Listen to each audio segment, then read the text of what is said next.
Salve, salve, salve, meus filhos! Tudo bem com vocês? Desejo que o amor do Pai e a comunhão do Espírito Santo esteja com cada um de vocês, hoje e sempre. Que o Espírito de Deus Pai, o Espírito de sabedoria e inteligência possa habitar em vossos corações, em vossas mentes, para mais uma manhã de estudo, não é? Para mais uma manhã de reflexão e troca de conhecimento, e assim vocês venham aprender e assimilar todo o conteúdo, todo o saber, todo o conhecimento que chegará até você neste dia e nesta manhã. Que o nosso Deus abençoe e proteja os vossos pais, os vossos responsáveis e converta os vossos inimigos. Meus jovens, hoje nós vamos trabalhar o nosso último capítulo do nosso material didático de filosofia, a nossa primeira unidade. Então nós vamos trabalhar aí o capítulo 5, né? Que ele traz aí 5 e 6, é um capítulo só. Nós vamos tratar aí sobre a temática da dedução e da indução, tá? Então, talvez, dependendo das nossas discussões, a gente venha a desenvolver em 2 capítulos. Se não, a gente fecha ele na revisão, eu retomo os capítulos e aí a gente faz 2 pequenas revisões, esclarecendo, relembrando, né, aquilo que não foi bem esclarecido, para que vocês venham fazer a prova de vocês da primeira avaliação, tá? Muito bem, meus jovens. Então, até aqui nós temos trabalhado, não é? Os capítulos que tratam o que é filosofia. Tratamos sobre as 2 grandes respostas, não é, do homem, aquelas questões básicas, não é, da nossa vida, quem somos, da onde viemos e para onde vamos. Vimos as respostas da religião, a resposta do mito, não foi? E aí nós chegamos na nossa aula anterior à discussão, a nossa reflexão sobre a filosofia e sobre a ciência. Vimos que nós fomos, não é, progressivamente evoluindo na nossa temática, nós fomos progressivamente, não é, criando conhecimento e fomos progressivamente, não é, dando novo sentido para a sociedade, novo sentido para o mundo e novo sentido para a vida. E vimos que todo esse processo evolutivo do conhecimento, todo esse processo evolutivo do saber, sempre teve, não é, alguns elementos básicos, não é, em todos eles. A admiração, a reflexão, a razão. Então tudo foi produzido, não é, graças ao poder, não é, infinito da razão humana, tá? Então, meus filhos, nós vamos tratar agora de um tema que esse tema foi produzido já na filosofia moderna, tá? Então, na filosofia moderna, vai de fato ser solidificado um conhecimento, né, um processo evolutivo do conhecimento até os filósofos modernos. Então, desde lá de Heráclito e Parmênides, passando pelo Aristóteles e o Platão, passando pelo Tomás de Aquino e o Santo Agostinho na Idade Média, quando chega na modernidade, também isso vai de fato se tornar 2 grandes árvores, não é? 2 grandes dimensões do conhecimento. Então, 2 grandes teorias, não é? 2 grandes atitudes filosóficas que vão dar sentido e explicação para todo o conhecimento produzido, tá? Até a época. De um lado o racionalismo, de outro lado o empirismo. Então, nesse período moderno, não é, vai se solidificar grandes filósofos que vão ser reconhecidos, não é, entendidos enquanto sendo filósofos racionalistas, e vai também se manifestar grandes filósofos como sendo empiristas, não é? Então, de um lado vai ter o John Locke, do outro lado vai ter o René Descartes, vai ter aqueles que vão ser considerados, vai ter o David Hume, de outro lado vai ter aqueles que vão ser considerados não somente empirista, mas racionalista e empirista, como o caso de Francis Bacon, não é? Mas sempre a temática central vai ser essa, meus filhos, não é? Será que conhecimento, não é? Será que o conhecimento científico, será que o conhecimento filosófico produzido até nós, de fato, eles são verdadeiros? Como saber se esse conhecimento produzido até nós, ele de fato é real, é verdadeiro? Então, o que eles vão fazer é fazer uma análise, não é? Vão retroceder a todo o conhecimento produzido até os seus tempos, vão colocar isso em questionamento. Tá? Os racionalistas vão questionar o conhecimento produzido até ele do seguinte aspecto, né? Por exemplo, o conhecimento da filosofia clássica grega, eles vão perguntar como saber se esse conhecimento de fato é verdadeiro, se a princípio as primeiras respostas do ser humano foi apenas, não é, as narrativas mitológicas, estava envolvido, não é, com a narrativa dos poetas pela questão do convencimento. Então as pessoas não faziam análise, não faziam reflexão, não faziam experimentação, não faziam, não é, questionamento, mas somente eram persuadidos a escutar, a entender, tá? Aceitar as narrativas dos deuses, dos heróis, não é, dos semideus, tá? A cosmologia, não é, e a teogonia e ponto. Do outro lado, não é, depois que há esse processo, não é, um pouco evolutivo da mitologia, que surge a questão da resposta religiosa, não é? Isso vai ficar um pouco, né, esclarecido, pouca diferença vai acontecer, mas há uma diferença. Como saber que o conhecimento, a resposta religiosa, o conhecimento produzido religioso de fato era verdadeiro e que também não tenha sofrido interferência, não é, pela crença, já que diferente do mito, que era a persuasão, né, pela narração, pela a questão religiosa vai se dar a conversão. Tá? Então a pessoa tinha, não é, que se converter, tinha que crer na religião, no Criador. Tá? Então, na realidade, parece que o conhecimento ele não era algo neutro, né? O conhecimento não era algo independente, mas sempre ele tinha um alicerce, um pano de fundo que interferia, não é? Que canalizava a produção do conhecimento.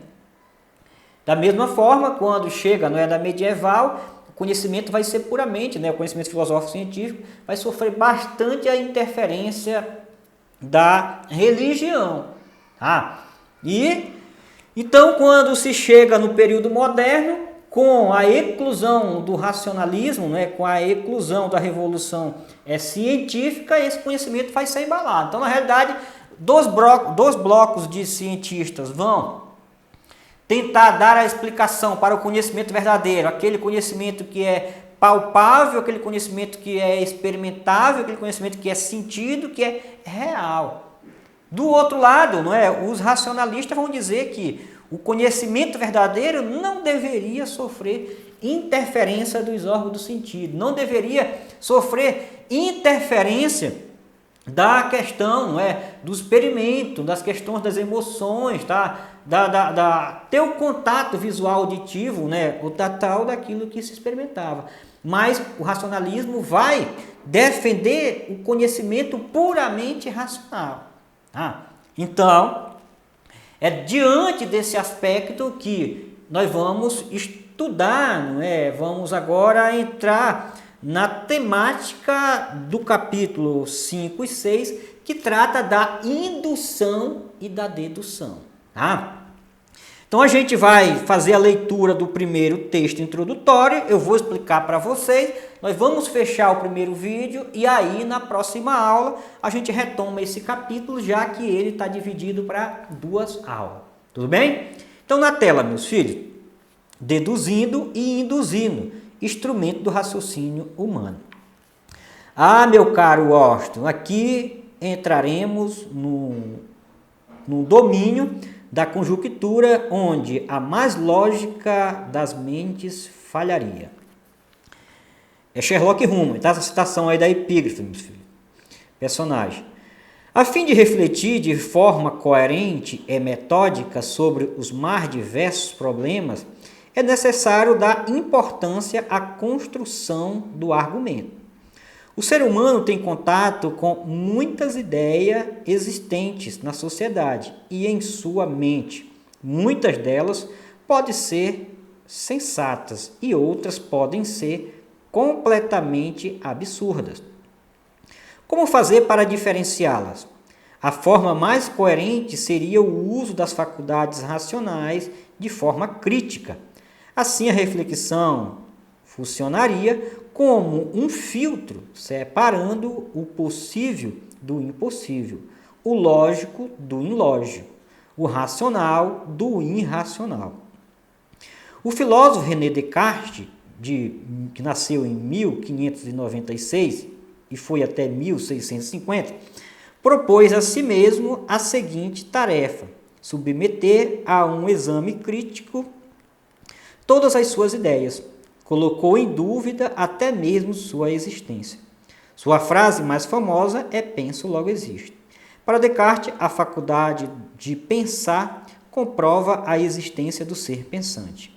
Assim, Descartes propôs a dúvida metódica, ou seja, a dúvida como método para conhecer a verdade. Diante disso, pode-se afirmar que tão importante quanto pensar de forma sistemática e crítica, apresentando premissas que sustentem de forma racional e coerente. Uma conclusão é oferecer coerentemente a outras pessoas esse raciocínio. Há dois tipos básicos de operações mentais: a dedução e a indução. A dedução parte da verdade já conhecida de axiomas, enquanto a indução parte de dados singulares, obtidos da experiência. A indução vai do particular para o universal, e a dedução vai do universal para o particular.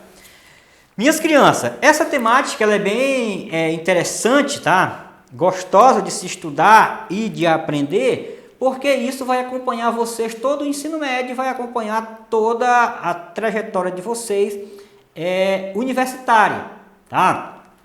Então, o René Descartes ele vai vai ser digamos assim, dos mais radicais, mais profundos dos racionalistas, que vai desenvolver aí, vai pensar, vai balançar os alicerces do conhecimento, não é?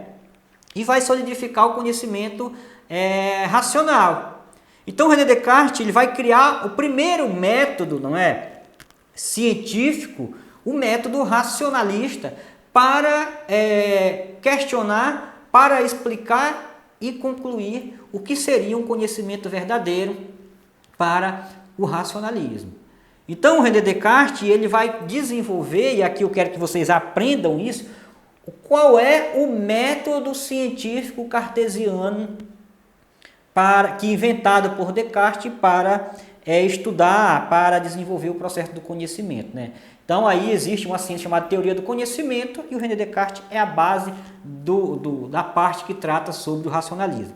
Então, o René Descartes ele vai criar ele queria chegar a um conhecimento verdadeiro, mas era impossível ele chegar a um conhecimento verdadeiro se ele não desapegasse, abrisse mão de todas aquelas crenças, de todas aquelas concepções, de todos os valores, de tudo aquilo que já tinha como algo verdadeiro, que já era algo como determinado como uma verdade absoluta. Então, René Descartes vai criar o método, né, da dúvida, a dúvida metódica. Então, ele vai duvidar de tudo que existia até ele. Ele vai duvidar de tudo produzido até ele. Mas ele tinha que chegar numa dúvida profunda e radical para que, de fato, ele chegasse a uma conclusão, não é? Uma premissa puramente racional. Então, ele vai duvidar, não é, do conhecimento, vai duvidar das crenças, vai duvidar de Deus, não é? Vai duvidar da fé, vai duvidar de tudo aquilo que faz parte da existência humana da sua época. E ele não vai parar por aí. Ele vai duvidar até de si mesmo. Então, lá na sua obra Discurso do Método, né, ele faz essa didática, esse método, e vai, não é, se questionar, não é? Como saber de fato se nós estamos vivos, estamos mortos? Como saber de fato, não é, se nós estamos estudando, se isso é real, se isso não é um sonho? Como ter certeza, não é, se Deus existe? Será que Deus não é apenas uma ilusão, uma crença, não é? Como ter certeza se nós existimos, não é? Então, diante dessa dúvida, ele não é que ele pirou, não é que ele ficou louco, tá? Mas ele queria criar ele utiliza-se da dúvida como um método, não é? A dúvida metódica, não é? Ou a dúvida hiperbólica, para que de fato ele venha chegar a essa conclusão. Então, é como saber que eu existo, não é? Como saber se eu estou estudando? Então, ele vai chegar a essa conclusão, não é? Por mais que Deus não seja bom, por mais que Deus não é, nós podemos estar iludido com Ele, por mais que eu talvez queira acreditar que eu não existo, tá? Mas pelo menos uma coisa eu tenho certeza, não é? Se eu estou questionando, se eu estou refletindo, se eu estou perguntando isso, é porque eu penso, tá? Então, se eu penso, é porque eu existo, tá? Se eu existo, não é? É porque eu estou pensando. Então, ele vai criar esse silogismo, né? Ele conclui com a sua dúvida metódica, não é? A sua existência. Sua frase famosa é penso, logo existo, né? Ou seja, ele chega a uma primeira resposta, ele chega a uma primeira conclusão somente fazendo uso da razão. Então, ele não poderia não existir, não é? Ele não pode imaginar que ele não exista porque ele está pensando, tá? Então, pelo menos uma coisa ele tem certeza, ele é um ser pensante. Pelo menos ele tem uma certeza racional. Ele é um ser que duvida, ele é um ser que pensa. Por isso a frase que resume, não é, a sua obra, discurso do método, a sua teoria racional, não é penso, logo existo. Então ele vai chegar a essa conclusão e ele vai desenvolver os dois, não é? As duas possibilidades da gente provar um conhecimento verdadeiro, provar a existência de alguma coisa. De um lado é a indução, de outro lado é a dedução. Então, enquanto um parte do geral para o particular, o outro parte do particular para o geral. Enquanto um faz experimento, o outro faz a observação e conclui com um silogismo, tá? Mas isso será a nossa discussão da próxima aula, que eu vou explicar para vocês o que é a dedução e o que é a indução. Tudo bem? Beijo no coração de todos, fique com Deus e até a próxima, se Deus quiser. Shalom!